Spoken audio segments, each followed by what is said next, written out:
Selamat sore, saudara-saudara semua yang dikasihi Tuhan. Selamat berjumpa dengan saya lagi.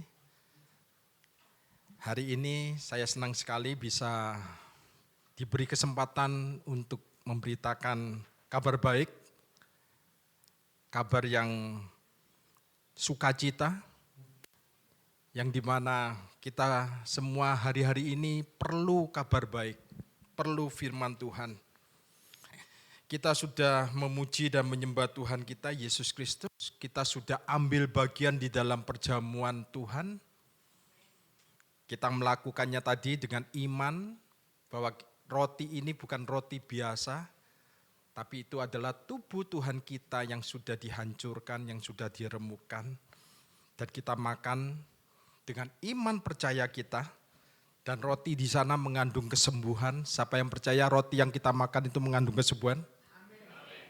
Dengan iman setiap kali saudara dan saya ambil bagian di dalam perjamuan Tuhan tadi, kita menerima kesembuhan, kita menerima kekuatan, kita menerima kesehatan ilahi, kita menerima awet muda. Saudara gak akan pikun. Anda dibedakan dengan dunia. Anda memiliki umur yang panjang. Dunia kalau ngomong gini, ya kayak gini nih, kan sudah tua. Ya biasalah kalau sudah tua layak kita punya sakit ini, sakit itu, sakit ini. Enggak. Kita memiliki jaminan bahwa keselamatan itu Anda peroleh karena apa? Oleh iman. Betul ya? Keselamatan Anda peroleh oleh iman. Demikian juga kesembuhan Anda peroleh oleh iman percaya. Ada yang mengatakan mujizat dan kesembuhan telah berlalu. Ada yang mengatakan karunia-karunia roh telah berlalu. Tapi saya gak pernah mendengar ada yang mengatakan bahwa iman telah berlalu. Iman tetap ada di dalam hati orang-orang percaya. Anda dan saya. Karena orang benar hidup oleh iman. Di dalam tata bahasa Yunaninya lebih keren. Orang benar oleh iman akan hidup. Siapa orang benar oleh iman di tempat ini? Kita semua orang benar oleh iman, bukan oleh perbuatan. Akan hidup. Dan hidup yang kita hidup ini hidupnya siapa? Kristus yang ada di dalam kita. Jadi saya yakin dan percaya kalau hidup Kristus ada di dalam kita, ada penyakit di dalam kita akan disingkirkan karena ada hidup yang ada di dalam kita, itu adalah hidupnya Kristus. Orang benar oleh iman akan hidup. Dan Yesus pernah berkata segala sesuatu mungkin bagi orang percaya. Saya sebagai orang percaya, saya tidak menolak semua berkat rohani atau berkat jasmani yang Tuhan sediakan. Jika kita semua dapat diselamatkan oleh iman, kita juga dapat disembuhkan oleh iman. Siapa yang percaya? Anda menerimanya. Anda bisa menerima kesembuhan ilahi oleh iman. Anda bisa menerima kekuatan ilahi oleh iman. Anda bisa menerima penyediaan Tuhan oleh iman. Sadarilah bahwa keselamatan itu juga mencakup kesembuhan. Mencakup kekuatan, mencakup kesehatan ilahi. Tuhan gak maksa Anda percaya atau tidak. Kalau saya ambil. Karena percaya itu adalah tangan yang mengambil. Amin. Kalau kasih, tangan yang memberi. Nah, hari ini saya akan mulai berkhotbah tentang satu tema yang Tuhan taruh kepada saya selalu kalau diberitahu, Januar khotbah ya. Waduh khotbah ini, kalau khotbah di NCC ini harus sesuatu yang baru. Tapi saya yakin di sini selalu baru. Heru, Juan, saya sukacita mereka dapat pewahyuan yang baru. Tadi saya ngomong sama Pak Titi, di sini gereja sini banyak pewahyuan yang baru. Bersyukur.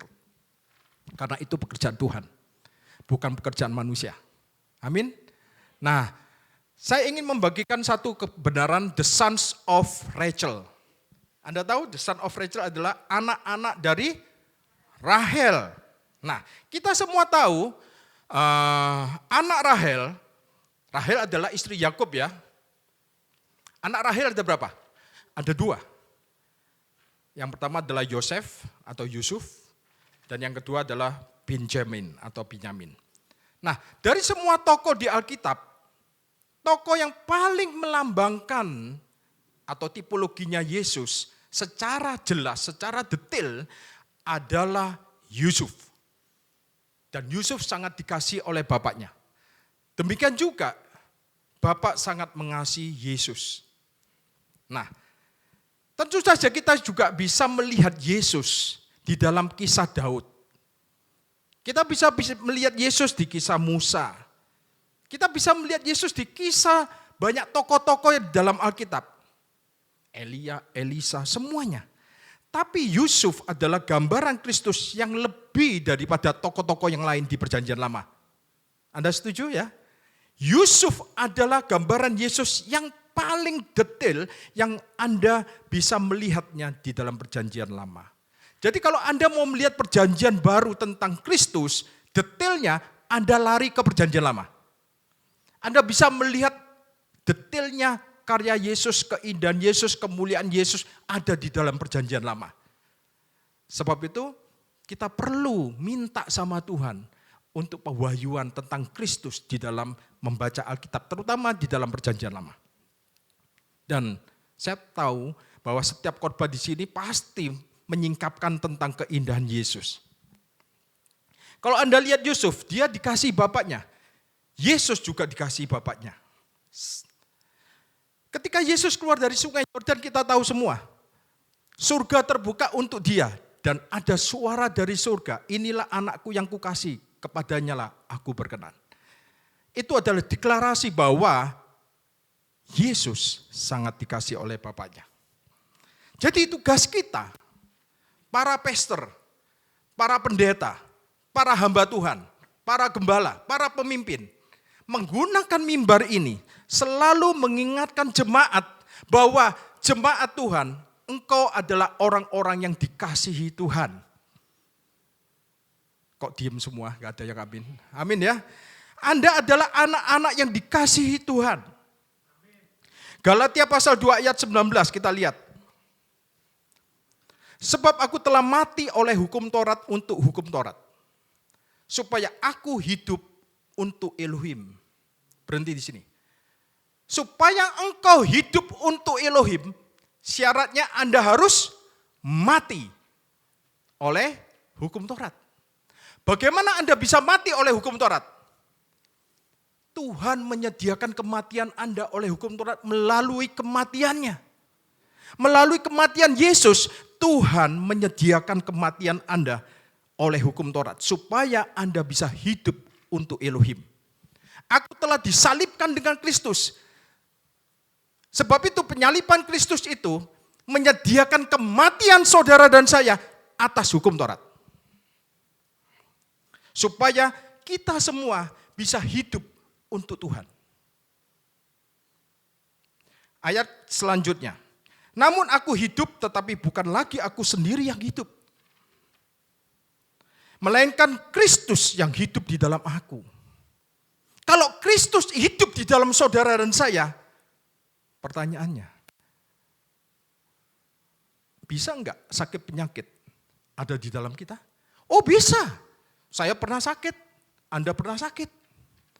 Tapi penyakit itu tidak akan menimbulkan kematian. Katakan amin. Justru di dalam kelemahan kita lah, Paulus ngomong gitu.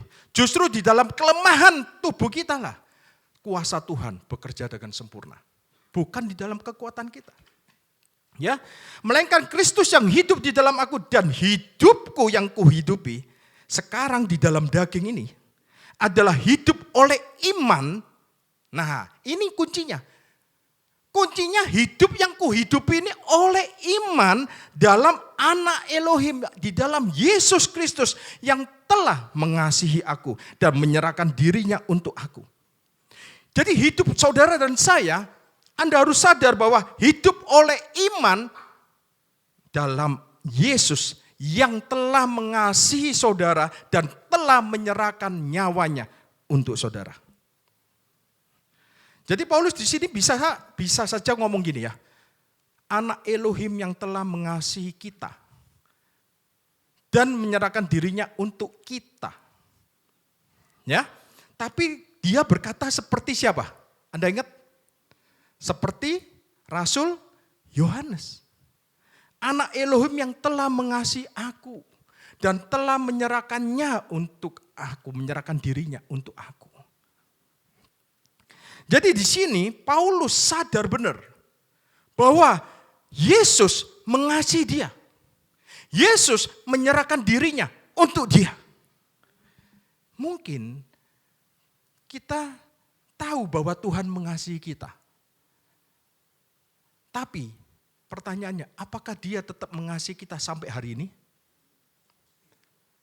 Apakah dia masih mengasihi kita besok, minggu depan, bulan depan, tahun depan? Saya mau tunjukkan kepada saudara. Jawabannya, Yohanes 13 ayat 1. Biar Alkitab yang menjawab. Sementara itu sebelum hari raya Paskah mulai, Yesus telah tahu bahwa saatnya sudah tiba untuk beralih dari dunia ini kepada Bapa. Sama seperti ia senantiasa mengasihi murid-muridnya, demikianlah sekarang ia mengasihi mereka sampai kepada kesudahannya. Yesus mengasihi murid-muridnya sampai kepada kesudahannya. Anda bisa lihat, Yesus juga mengasihi saudara dan saya sampai kepada kesudahannya. Every single day, every minute, setiap hari, Yesus tetap mengasihi Anda dan saya. Tidak tergantung dengan perbuatan saudara, tidak tergantung dengan kekudusan saudara, tidak tergantung dengan kesetiaan saudara. Tuhan Yesus, Alkitab mengatakan, ia mengasihi kita sampai kepada kesudahannya. Jadi kalau kita menghadapi tantangan, kita menghadapi masalah, Anda harus tahu, harus sadar, tepuk dada Anda. Aku tahu, Yesus mengasihi aku dan dia menyerahkan dirinya untuk aku. Dan dia mengasihi sampai kepada kesudahannya. Ketika saudara menghadapi masalah, menghadapi tantangan, apapun tantangan saudara.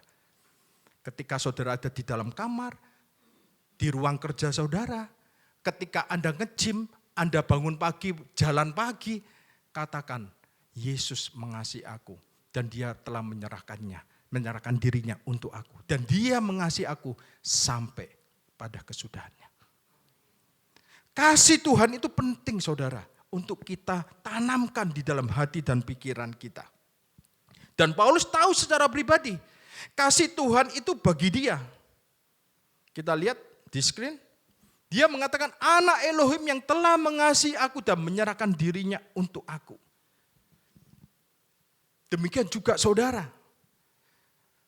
Saudara tahu anak Elohim itu, yaitu Yesus, telah mengasihi aku dan telah menyerahkan dirinya untuk aku. Kalau Anda sedang menunggu panggilan dokter, katakan Yesus sangat mengasihi aku dan sudah menyerahkan dirinya untuk aku. Cukup katakan itu. Kalau Anda khawatir, katakan ingat firman Tuhan. Firman Tuhan itu dekat dengan mulut saudara, ada di hati saudara. Kalau Anda diisi dengan firman terus, yang keluar ya firman. Kalau Anda diisi dengan berita-berita dunia, yang keluar ya berita dunia. Ya. Jadi Yesus senantiasa mengasihi saudara. Yesus mengasihi kamu sampai pada kesudahannya. Kembali kepada Yusuf tadi. Yusuf dikasih bapaknya, tapi ia ditolak oleh saudara-saudaranya. Nah, siapa saudara-saudara Yesus? Bangsa Israel. Nah, tidak lama lagi kita akan merayakan, masuk bulan Desember kita merayakan Natal. Hari kelahiran Tuhan kita Yesus Kristus. Yesus datang dari bangsa Israel. Firman itu telah menjadi manusia. Dan kita telah melihat kemuliaan yang dinyatakan oleh Dia. Yang penuh kasih karunia dan kebenaran. Yesus berasal dari Israel. Sebab itu kalau kita lihat Israel hari ini, sebenarnya itu peperangan antara iblis dan Tuhan. Peperangan supranatural. Ya, dan itu harus terjadi memang. Sejak iblis mendengar nubuatan yang mengatakan benih perempuan ini akan menemukan kepalamu kepada ular. Sejak itu ada peperangan besar antara neraka dan surga. Dan hari ini kita bisa menyaksikan. Galatia pasal 4 ayat 4 dan 5. Tetapi setelah genap waktunya maka Elohim mengutus anaknya yang lahir dari seorang perempuan dan takluk kepada hukum Taurat. Dan ayat 5, ia diutus untuk menebus mereka yang takluk kepada hukum Taurat supaya kita diterima menjadi anak. Anak tunggal Bapa diberikan kepada kita, kepada saudara dan saya, supaya saudara dan saya bisa diterima sebagai anak yang dikasihi. Tapi Yesus ditolak oleh saudara-saudara sebangsanya. Ia datang kepada milik kepunyaannya, tapi orang-orang kepunyaannya tidak mengenal dia, menolak dia, tidak menerima dia. Nah, sama seperti yang dialami Yusuf. Yusuf ditolak oleh saudara-saudaranya. Dan kita tahu dia dijual menjadi budak dengan 20 keping perak. Coba kita lihat. Dan Yesus, dia dijual dengan 20 keping perak. Dan Yesus dijual juga dengan 30 keping perak. Oleh Yudas Iskariot, sebangsanya. Kisahnya sangat mirip. Artinya, kalau Anda baca perjanjian lama, nanti kita akan lebih dalam lagi ya. Lihat beberapa yang bisa disingkapkan. Artinya Elohim menyembunyikan kisah Yesus anaknya di dalam kisah Yusuf. Jadi kalau saudara buka Alkitab, saudara membuka album foto Elohim yang berisi anaknya. Seolah-olah Bapak menunjukkan album foto anaknya yang dikasihi kepada saudara dan saya. Nah, pertanyaannya, apakah saudara tertarik untuk mengenal, melihat anak Elohim itu? Kita bisa minta kepada Tuhan. Minta kepada Roh Kudus, buka mataku untuk melihat Yesus di dalam setiap firman-Mu. Dan Bapak disukakan. Bapak disukakan. Saya tadi cerita sama Pak Titi. Saya misalnya pergi ke tempatnya, rumahnya, anggap aja Pak Hermawan. Kemudian Pak Hermawan menunjukkan foto anaknya. Mulai usia 1 bulan, 2 bulan, 6 bulan, 1 tahun kepada saya. Lalu saya nggak tertarik sama anaknya itu. Kira-kira album fotonya ditutup apa terus dibuka? Tutup. Nggak tertarik, ya udah tutup. Tapi kalau saya tertarik sama anaknya Pak Hermawan, saya tanya, wah lucu ya anaknya ya. Beratnya berapa waktu lahir? Dia cerita terus.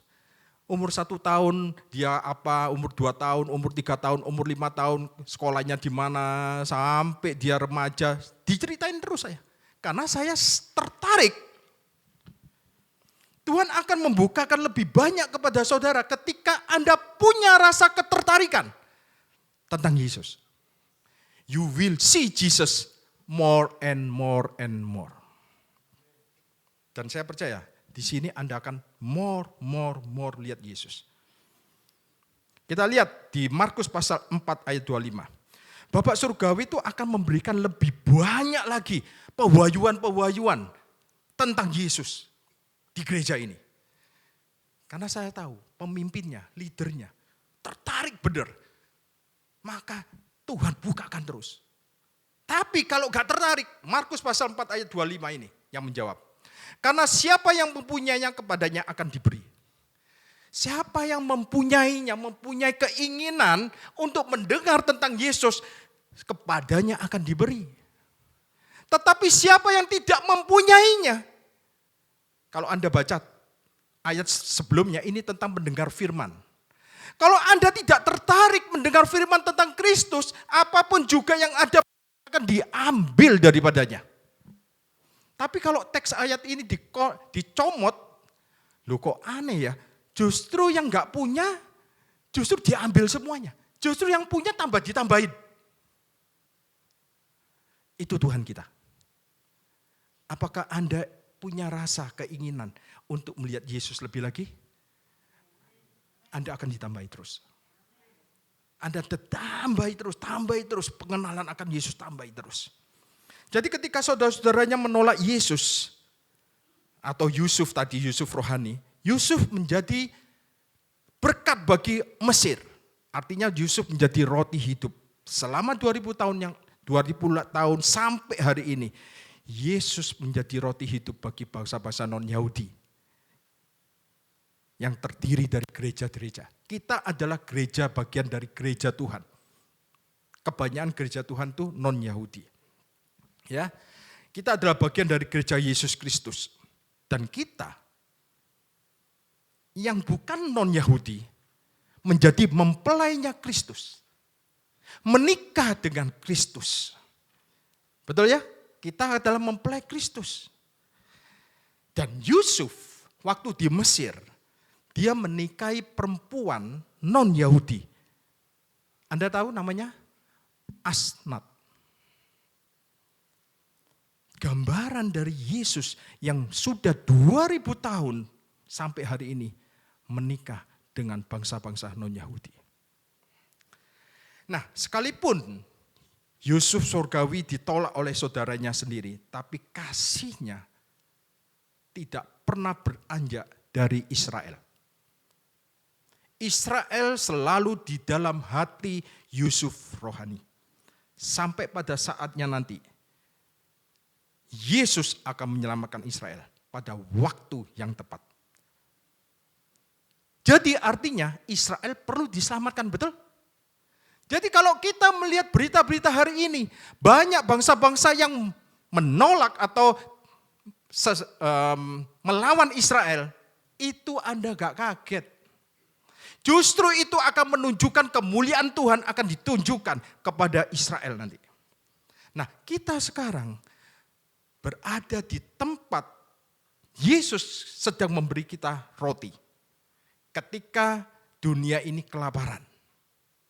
Tahukah Anda dunia kelaparan? Kelaparan tentang apa? Alkitab berkata di kitab Amos, kita lihat. Dunia sekarang ini sedang kelaparan. Bukan kelaparan makanan, bukan kelaparan minuman. Kita baca ya. Sesungguhnya waktu akan datang. Kapan? Hari ini. Demikianlah firman Tuhan Elohim. Aku akan mengirimkan kelaparan ke negeri ini. Bukan kelaparan akan makanan. Dan bukan kehausan akan air. Melainkan akan mendengarkan firman Tuhan. Bukan kelaparan tentang makanan.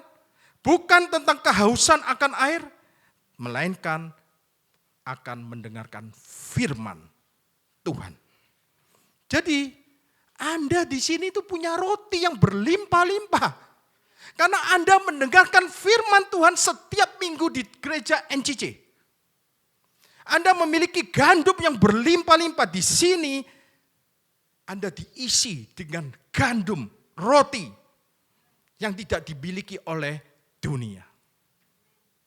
Luar biasa. Nah, kalau kita ngerti ini, kita akan menghargai firman. Kita akan suka dengan Alkitab. Saya mendorong NCC People itu suka menyelidiki firman. Bukan hanya berlaku untuk Heru, Juan sama Dedi, sama Cik Lili. Seluruhnya. Keinginan Tuhan tuh ingin supaya kita semua ada kerinduan untuk menyelidiki firman Tuhan. Jadi, sampai mana? Jadi dunia sekarang sedang kelaparan dan mereka tidak menyadarinya. Banyak jiwa-jiwa kelaparan. Mereka mungkin bisa kaya raya. punya uang bermiliar-miliar, tapi jiwa mereka lapar. Anda bisa punya banyak, tapi miskin dalam. Kering. Saya punya teman,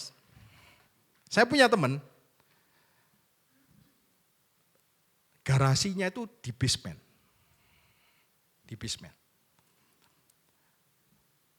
Mobilnya sudah ditutupi satu persatu. Ferrari, Lamborghini, Jaguar. Wes. Saya seperti lihat film apa itu? Film apa? Yang balapan itu. Ya, Fast Furious. Tapi jiwanya kosong.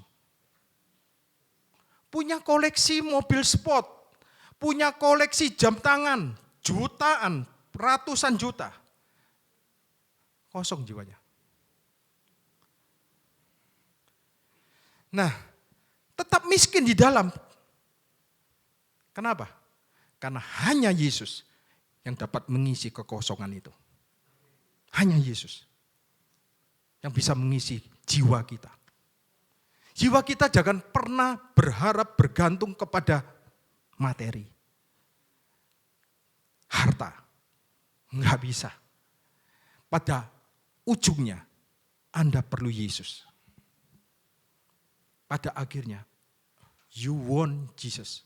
You need Jesus. Jadi Yusuf dengan hikmatnya dari Tuhan mampu membuat Mesir menjadi keranjang roti dan siap memberi makan dunia. Itulah terjadi di dalam gereja Tuhan. Siap memberi makan dunia. Nah, tahukah saudara, beberapa saudara-saudara Yusuf yang lahir dari budak. Budaknya adalah Bilha dan Silpa. Ya. Nah, Yakub, ayah Yusuf punya dua istri yang sah, yaitu Lea dan Rachel. Tapi yang dicintai siapa? Rachel, bukan Lea. Ya, kita tahu ceritanya semuanya ya. Rahel lah yang dicintai sama Yakub awalnya. Tapi Laban pamannya itu memberikan Lea lebih dulu. Nanti saya ceritakan. Yang pertama Lea dan kemudian Rachel. Tahukah Anda nama Rachel artinya apa? Rachel artinya adalah anak domba. Next, coba. Rachel itu artinya anak domba, tepatnya anak domba yang tak bercela. Innocent lamb. Rachel. Ya, dia seperti Sarah. Suatu gambaran perjanjian baru. Gambaran kasih karunia. Kenapa? Karena Lea datang lebih dulu. Lea yang dinikahi dulu sama Yakub. Baru Rahel. Seperti hukum Taurat, datang lebih dulu sebelum kasih karunia. Kenapa hukum Taurat harus datang lebih dulu? Supaya untuk membukakan manusia, mata manusia, bahwa manusia tahu bahwa mereka tidak mampu melakukan perintah-perintah Tuhan. Sehingga mereka butuh juru selamat. Mereka tahu kebutuhan juru selamat. Mereka sadar mereka butuh juru selamat. Jadi hukum Taurat diberikan oleh Musa, tapi kasih karunia dan kebenaran datang oleh Yesus Kristus. Jadi hukum Taurat datang lebih dulu. Sebab itu Yakub menikahi Lea lebih dulu, baru menikahi Rahel. Itu gambaran hukum Taurat. Jadi Lea gambaran dari hukum Taurat. Dan anak-anak Yakub lainnya, 10 anak, itu termasuk anak Lea dan anak budak-budaknya, itu jumlahnya 10. Tapi anak dari istri yang dicintai, benar-benar dicintai Yakub hanya 2. Yaitu Yusuf dan Binyamin, yaitu anak Rahel. Dan Yakub bukan orang yang sempurna. Kita tahu Yakub kemudian diganti namanya dengan Israel. Jadi Anda tahu Yakub artinya apa? A liar, pembohong, penipu. Tapi banyak ya yang namanya Yakub ya. Ya banyak namanya Yakub ya. Padahal artinya apa? Penipu. Tapi di situ mengandung kasih karunia. Seorang penipu bisa diangkat sama Tuhan. Ya, dan Yakub adalah orang yang tidak sempurna, Saudara. Tapi Alkitab tetap menggunakan kata Elohim Abraham, Elohim Ishak, Elohim Yakub. Itu adalah ekspresi dari kasih karunia. Jadi kita tahu bahwa Rahel istri Yakub punya 2 anak, yaitu Yusuf dan Benyamin. Dan kita bisa melihat Yusuf adalah tipologi dari Yesus yang benar-benar jelas detailnya. Ia punya ibu yang sama dengan Benyamin. Ibunya sama, yaitu Rahel. Lalu siapa Benyamin? Siapa Benyamin? Dia bukan hanya punya ayah yang sama dengan Yusuf, tapi dia juga punya ibu yang sama dengan Yusuf. Jadi punya ayah yang sama dan ibu yang sama. Nah, kalau Anda perhatikan 12 suku Israel lahir dari ayah yang sama tapi ibu yang berbeda. Betul ya? Ibunya berbeda kan? Nah, dengan kata lain mereka punya ayah yang sama seperti kisah Ishak dan Ismail. Ishak dan Ismail bapaknya sama, ibunya beda. Mereka punya ayah yang sama tapi ibu yang tidak sama. Satu ibu mereka adalah budak perempuan, satunya ibu dari kasih karunia. Satunya gambaran hukum Taurat, satu gambaran dari kasih karunia. Nah, Lea dan budak perempuan menghasilkan 10 anak. 10 kita tahu sendiri angka dari 10 perintah Tuhan. Angka hukum Taurat. Nah, Rahel artinya anak domba yang tak bercela. Jadi Yusuf dan Benyamin tadi lahir dari anak domba yang tidak bercela. Nah, kita sekarang mau fokus kepada Benyamin. Benyamin ini sangat dikasih oleh Yakub. Dan dia juga sangat dikasih oleh Yusuf. Yusuf gambaran dari siapa? Yesus. Bapaknya adalah Elohim. Benyamin sangat dikasih oleh Elohim dan Benyamin juga dikasih oleh Yesus. Mari kita buka Kejadian 41 supaya kita tahu kapan Benyamin muncul. Ketika Benyamin muncul di hadapan Yusuf.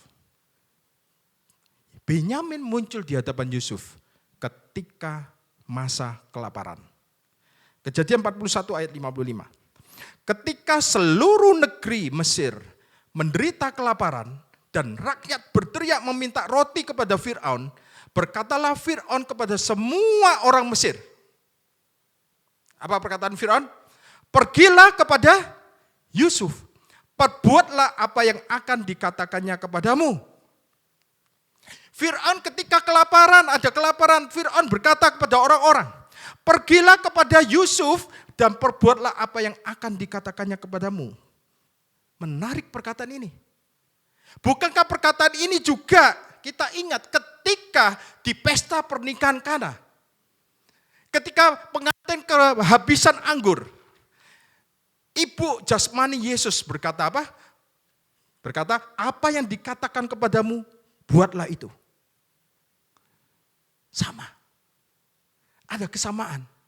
Ya, kita lihat Yohanes pasal 2 ayat 5. Tetapi ibu Yesus berkata kepada pelayan-pelayan, apa yang dikatakannya kepadamu, buatlah itu. Dan apa yang terjadi waktu itu? Air pembasuhan kaki waktu itu. Seketika jadi anggur yang terbaik. Tuhan merapatkan waktu, menyingkat waktu. Air menjadi anggur. Itulah mujizat pertama. Untuk menyatakan bahwa Tuhan mengatasi waktu. Dan mujizat kedua Anda tahu apa? Ketika ada anak dari Yairus yang lagi sakit. Ya. Yang di Kapernaum. Yesus waktu itu di Kana masih ada. Dan Yesus mengatakan, saat ini juga sembuh anakmu. Mujizat kedua menyatakan bahwa Yesus mengatasi ruang. Melampaui ruang. Ya. Jadi perbuatlah apa yang akan dikatakan kepadamu. Sama perkataannya. Kejadian 41 ayat 56 kita lihat. Kelaparan itu merajalela di seluruh bumi. Nah, saya sedang menunjukkan kepada saudara-saudara semua. Kapan Binyamin muncul? Karena selama bertahun-tahun Yusuf gak bertemu dengan Binyamin. Dipisahkan. Ketika dipisahkan waktu itu Binyamin mungkin masih kecil. Sangat muda. Ketika Yusuf dijual jadi budak. Dan Yusuf selalu merindukan Binyamin. Karena apa? Karena bapaknya sama, ibunya sama. Berasal dari bapak yang sama dan ibu yang sama. Yesus saat ini sangat merindukan generasi kasih karunia. Karena dari bapak yang sama dan dari ibu yang sama.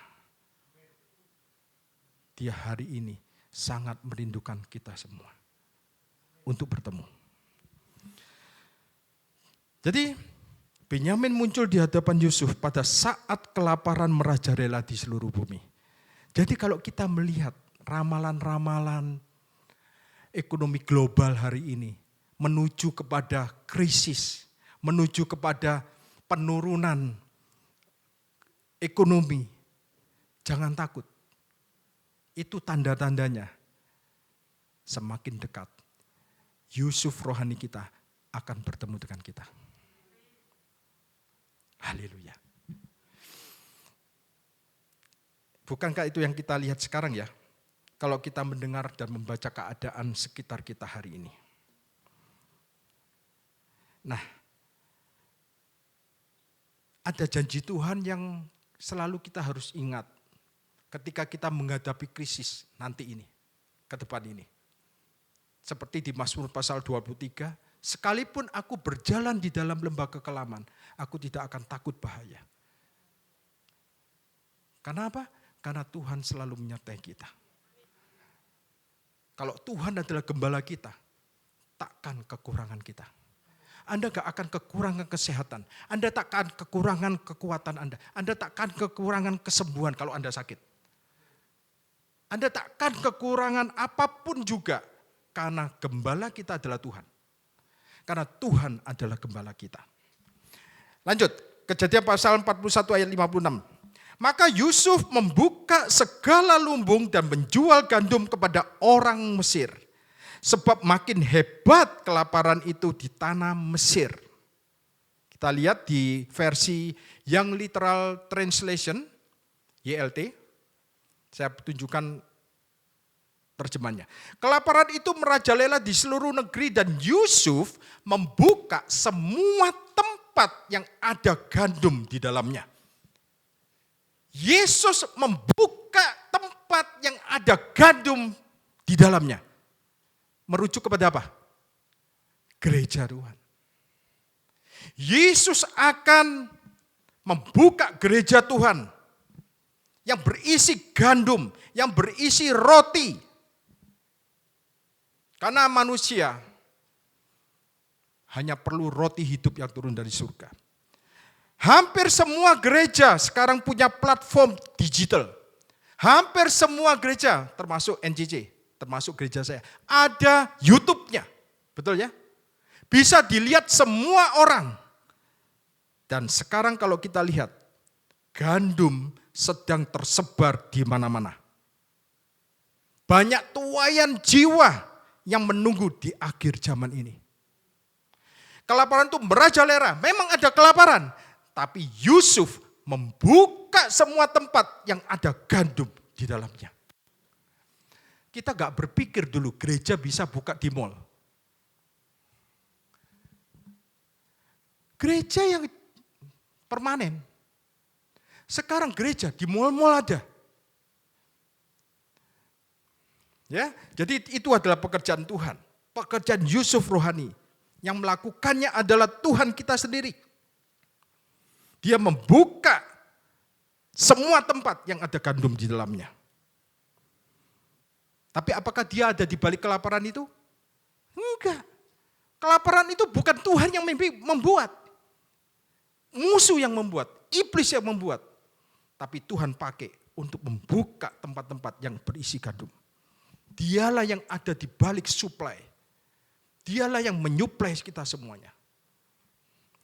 Jadi ketika Yusuf muncul pertama kali di hadapan saudara-saudaranya, kita tahu semua penampilannya mungkin seperti orang Mesir.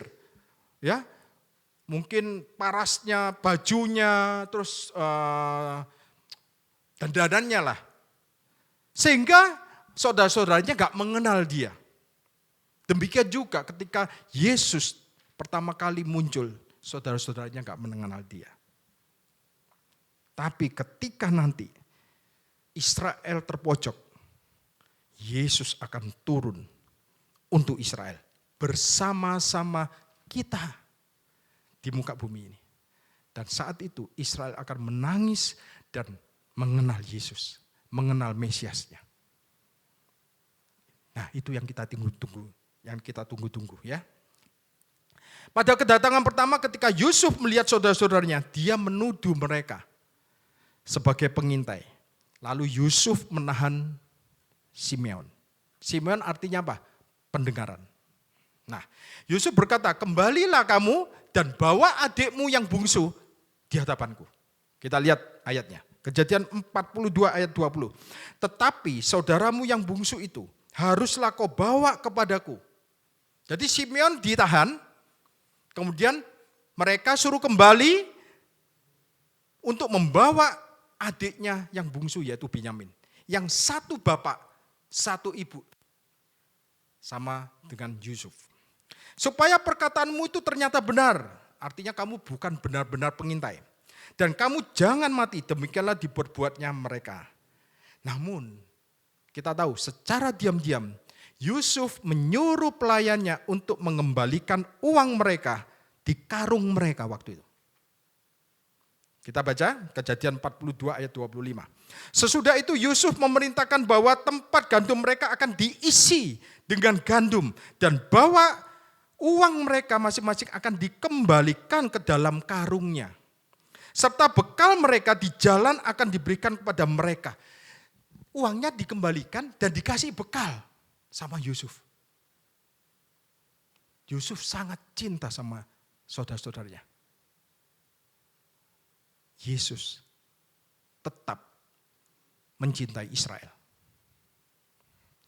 Demikianlah dilakukan orang kepada mereka itu. Ayat 29. Ketika mereka sampai kepada Yakub, ayah mereka di tanah Kanaan, mereka menceritakan segala sesuatu yang dialaminya. Ayat 35, loncat. Ketika mereka mengosongkan karungnya, tampaklah ada pundi-pundi uang masing-masing dalam karungnya. Dan ketika mereka beserta ayah mereka melihat pundi-pundi uang itu, ketakutanlah mereka. Ayat 36. Dan Yakub ayah mereka berkata kepada mereka, kamu membuat aku kehilangan anak-anakku. Yusuf tidak ada lagi, dan Simeon tidak ada lagi. Sekarang Binyamin pun hendak kamu bawa juga. Aku inilah yang menanggung segala-galanya. Yakub berpikir bahwa Tuhan sedang marah sama dia. Tuhan sedang melawan dia. Tuhan sedang menghukum dia. Aku yang akan menanggung segala-galanya. Padahal Tuhan sedang bekerja untuk kebaikanmu, Yakub. Yakub tidak menyadari. Sama seperti kita, saudara-saudara. Kadang-kadang kita melihat keadaan buruk kita. Kenapa ya? Ini kok menimpa di dalam hidupku. Silih berganti, masalah silih berganti. Tidak ada habis-habisnya. Kemudian kita punya pikiran, apakah Tuhan menghukum aku ya? Apakah aku cukup setia? Aku cukup taat sama Tuhan? Iblis akan memberikan pikiran seperti itu. Tapi tidak, saudaraku. Seperti Roma pasal 8 ayat 28. Dikatakan apa? Segala sesuatu untuk mendatangkan kebaikan. Tuhan bekerja di dalam segala sesuatu. Termasuk ketika Anda mengalami hal-hal yang buruk. Untuk mendatangkan kebaikan. Yakub enggak sadar. Ya, karena ada kelaparan yang hebat. Akhirnya Yakub, oke, kamu bisa membawa Binyamin. Tapi pastikan dia selamat. Akhirnya diperbolehkan Binyamin dibawa. Nah, Binyamin saat itu sudah dewasa. Karena ketika Yusuf berpisah sama Benyamin, ia masih sangat kecil. Dan Yusuf ketika melihat Benyamin yang sudah dewasa, dia melihat kesamaan dengan dirinya. Itulah yang Tuhan Yesus tunggu. Selama masa kelaparan akan ada kebangkitan generasi kasih karunia yang sama dengan Yesus. As Jesus is, so are we in this world. Kejadian 43 ayat 16. Ketika Yusuf melihat Benyamin bersama-sama dengan mereka, berkatalah ia kepada kepala rumahnya, bawalah orang-orang ini ke dalam rumah, sembelilah seekor hewan dan siapkanlah itu, sebab orang-orang ini akan makan bersama-sama dengan aku pada tengah hari ini. Sembelilah seekor hewan. Sembelilah seekor hewan. Kapan ini terjadi? Ketika Yusuf melihat Benyamin. Saudara-saudaranya datang untuk membeli roti. Tapi Yusuf ketika melihat Benyamin, bukan hanya roti yang dikasih, tapi wagyu, daging empuk yang dikasih. Sembelilah hewan. Mereka mengharapkan roti, tapi mereka mendapatkan daging. Tuhan selalu melebihi harapan kita, ekspektasi kita. Tuhan selalu menjawab doa kita melebihi apa yang kita minta. Amin. Saya mau kesaksian. Tuhan itu selalu jauh lebih banyak daripada yang kita doakan dan pikirkan. Ketika istri saya meminta kepada Tuhan waktu itu suaminya gak gereja-gerejaan. Suaminya gak tahu kemana saya waktu itu. Ya, dia selalu berdoa ketika ke gereja. Tuhan, kalau bisa suamiku nanti ikut ke gereja. Karena suamiku bisa gitaran Tuhan. Bisa main gitar. Ya, bisa melayani. Enggak, awalnya dia ingin suaminya duduk di sebelahnya. Pergi bersama ke gereja, saudara. Sekarang dia melihat suaminya di atas mimbar ini. Memberitakan firman Tuhan. Tuhan selalu melampaui doa kita. Tuhan menjawab doa istri saya melampaui apa yang dia doakan. Dia minta suaminya duduk di sebelahnya untuk beribadah. Tuhan jawab, suaminya berdiri memberitakan firman tambahan. Saya minta pasangan hidup sama Tuhan. Tuhan memberikan Nelia kepada saya. Tuhan selalu memberikan lebih daripada yang kita minta. Amin. Itulah Tuhan kita. Jauh melebihi apa yang kita doakan. Thank you Jesus. Thank you. Cik Lili juga mengalami ya. Juan juga mengalami. Sama Vivi waktu punya anak. Juan ingin punya anak waktu itu. Gak bisa, susah. Hari ini 2, nanti nambah lagi 1, 3 ya. Amin. Ya. Melampaui. Minta 1 dikasih 2. Oke, kembali ke Yusuf.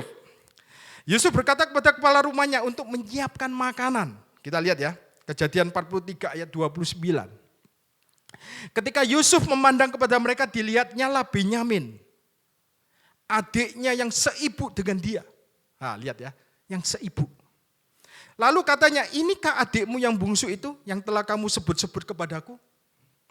Lagi katanya, Elohim kiranya memberikan kasih karunia kepadamu, anakku. Wah, luar biasa.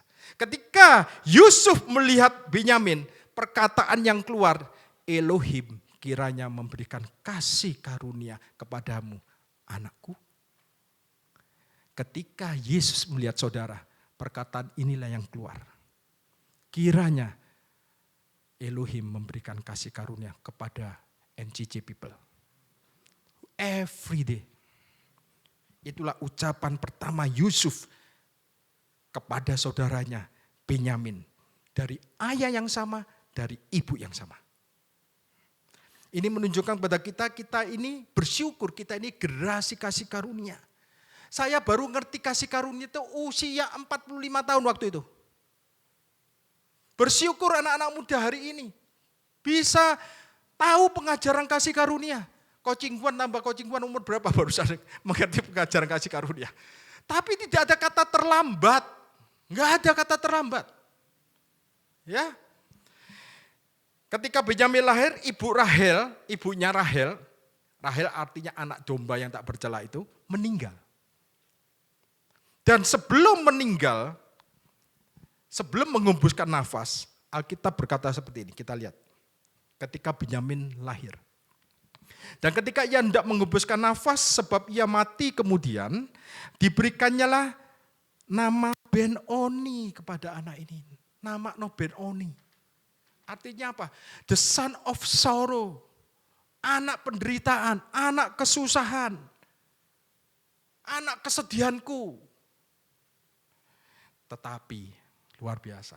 Makanya itu ayah-ayah harus berani ngomong. Jangan diam aja ibu ngomong, ya sudahlah ya udah ini. Ya. Ayahnya mengatakan apa? Enggak Ben-Oni. Benyamin. Ya. Pada anak itu, tetapi ayahnya menamainya Benyamin, anak tangan kananku. Bukan Ben-Oni. Selama turun-temurun, gereja Yesus Kristus itu berkembang. Ada gerakan Lutheran, ada gerakan Anabaptis, ada gerakan Baptis, Metodis, Karismatik, dan sebagainya. Selama ini ibu yang memberikan nama gerakan-gerakan gereja itu. Tapi akhirnya sang ayah yang bicara di akhir zaman ini. Enggak semuanya gerakan itu. Namanya bukan Ben-Oni, namanya sekarang Benyamin. Anak tangan kananku. Gereja harus kembali kepada generasi kasih karunia. Kepada pengajaran kasih karunia. Aku akan memegang engkau dengan tangan kananku. Tangan kanan artinya kebenaran. Yang dianugerahkan kepada kita. Kemurahan. Perkenanan Tuhan yang tidak layak kita terima. Tuhan berkata kepada Yesus, duduklah di sampingku. Di sebelahku. Sampai semua musuh-musuhmu aku akan taruh di bawah kakiku. Menjadi tumpuan kaki kita. Dan kita ditaruh di dalam Yesus. Setiap hari musuh-musuh kita ditaruh satu persatu di bawah kaki Yesus dan kaki kita. Semua musuh kita, termasuk sakit penyakit. Tidak akan berkuasa. Jadi Yusuf Sugawi melihat generasi Benyamin, betapa dia merindukan Benyamin untuk bangkit. Dan saat Yusuf melihat Benyamin, dia menangis. Kita baca, Kejadian pasal 43 ayat 30. Lalu segeralah Yusuf pergi dari situ sebab hatinya sangat terharu merindukan adiknya itu. Tahukah saudara, Tuhan sangat terharu merindukan saudara dan saya. Bertahun-tahun kehadiran saudara itu sangat dirindukan. Dan dicarinya tempat untuk menangis, ia masuk ke dalam kamar lalu menangis di situ. Dan sekarang Tuhan melihat saudara dan saya. Generasi kasih karunia sepenuhnya sudah dibangkitkan. Dan di hari-hari akhir ini, Tuhan menangis terharu melihat Anda dan saya. Setiap mimbar ini diberitakan kasih karunia, Tuhan terharu menangis melihat kita semua. Kejadian 43 ayat 31. Sesudah itu dibasuhnyalah mukanya dan ia tampil keluar. Setelah nangis, sembunyi-sembunyi, dia dibasuh kemudian tampil keluar. Ia menahan hatinya dan berkata, hidangkanlah makanan. Wow, Yusuf berkata apa? Hidangkanlah makanan. Hidangkanlah makanan. Para pastor dan leader, hidangkanlah makanan. Generasi Benyamin ada di sini. Hidangkanlah makanan untuk mereka. Mereka butuh makanan. Mereka butuh roti hidup. Jadi ketika Yusuf belum bertemu dengan Benyamin, ia berkata, kamu enggak boleh melihat mukaku sampai Dan tidak akan ada roti sampai nanti adikmu yang bungsu itu ada di hadapanku. Sampai Benyamin ada di depanku, kamu gak akan dapat roti. Sampai Benyamin itu ada di hadapanku. Sekarang, generasi kasih karunia itu ada di hadapan saya semua. Tuhan menghidangkan makanan untuk kita semua. Saudara datang di tempat ini penuh dengan gaduh, penuh dengan makanan, penuh dengan kesembuhan, penuh dengan kesehatan ilahi, penuh dengan penyediaan Tuhan. Anda di tempat ini penuh dengan kelimpahan Tuhan. Karena apa? Karena ada generasi Benyamin hadir di sini. Hidangkanlah makanan. Ayat 34, lalu disajikan kepada mereka hidangan dari meja Yusuf. Dari meja Yusuf sendiri. Tetapi yang diterima Benyamin adalah 5 kali lebih banyak daripada setiap orang yang lain. Lalu minumlah mereka dan bersukaria bersama-sama dengan dia. Perhatikan, yang diterima Benyamin 5 kali lebih banyak daripada saudara-saudaranya. Daripada orang-orang yang hidup di bawah hukum Taurat, saudara menerima kelimpahan 5 kali lebih banyak. Daripada orang-orang yang campuran. Anda menerima makanan 5 kali lebih banyak. Jadi kalau saudara Anda dapat 1 paha ayam, saudara dapat berapa? 5 paha ayam. Yang suka paha. Yang suka dada, dapat 5 dada. Ya, 5 angka kasih karunia. Angka dari Grace. Kita akan mendapatkan 5 kali lebih banyak daripada saudara-saudara kita di luar sana. Yang hidup di dalam campuran. 5 kali lebih banyak. 5 kali lebih banyak ini juga mengenai pewahyuan. Tentang Yesus. Kita dapat 5 kali lebih banyak. Jangan kaget. Makanya itu di gereja ini Anda dapat 5 kali lebih banyak tentang pewahyuan tentang Yesus. Beri kemuliaan buat Tuhan. Karena saudara semua hidup di bawah kasih karunia. Bagian Anda lebih banyak. Coba kita lihat ya. Nah, bukan hanya makanan, tapi juga pakaian. Kejadian 45 ayat 22. Kepada mereka masing-masing diberikannya sepotong pesalin. Dan kepada Benyamin diberikannya berapa? 300 uang perak dan 5 potong pesalin. Bukan hanya makanan, juga pakaian. Anda dapat lebih banyak daripada saudara-saudara lainnya. Saudara-saudara lainnya dapat cuma 1 potong. Tapi saudara dan saya dapat 5 potong. Anda punya 5 potong pesalin. Pesalin adalah pakaian, gambaran dari urapan Tuhan. Anda akan bisa mengalir bersama Tuhan lebih banyak daripada mereka di luar. Yang percaya katakan amin. Benar. Benar. Anda bisa mengalir bersama Tuhan sekarang ini dibandingkan dulu lebih banyak. Saya merasakan itu. Jadi ada makanan 5 kali lipat dan juga ada 5 kali lipat pakaian. Yesus ketika ada di bukit, dia mengatakan, jangan khawatir apa yang kamu makan dan apa yang kamu pakai. Dan apa yang hendak kamu pakai. Orang-orang yang ada di bawah kasih karunia akan punya banyak makanan dan banyak juga pakaian. Bukan hanya secara rohani, tapi juga secara jasmani. Bukan hanya secara rohani, tapi secara jasmani. Di berbagai area hidup Anda. Karena Tuhan sudah sediakan untuk saudara dan saya. Dan jangan lupa, roti itu juga gambaran dari kesembuhan. Anda akan menerima 5 kali lebih banyak kualitas kesembuhan Anda daripada mereka di luar. Yang percaya cuma 1. Jadilah. Kesembuhan saudara 5 kali lebih banyak. Kejadian 45 ayat 22. Kepada mereka masing-masing diberikannya lah sepotong pesalin. Dan kepada Benyamin diberikannya 300 uang perak. Nah, 300 adalah angka kemenangan bagi orang-orang yang dipilih. Ingat cerita Gideon? Ketika berperang, Tuhan menghendaki bahwa Gideon tidak membawa ribuan prajuritnya, hanya disisakan berapa? 300. 300 orang dipilih sama Tuhan. Jadi angka 300 adalah gambaran yang dipilih untuk menang. Dan perak adalah gambaran dari tebusan, penebusan. Dengan kata lain, melalui penebusan Yesus, hanya melalui penebusan Kristus, saudara dan saya memperoleh kemenangan demi kemenangan. Dan kemenangan itu bagi kita berlipat kali ganda dibandingkan dengan saudara kita yang masih hidup di bawah kasih karunia dan hukum Taurat. 5 kali lipat lebih banyak. Dan saudara-saudara lainnya hanya bisa melihat ketika Benyamin menerima 300 keping perak.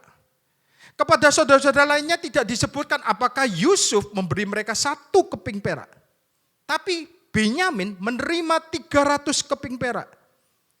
Jadi artinya generasi kasih karunia selalu memiliki pewahyuan tentang penebusan.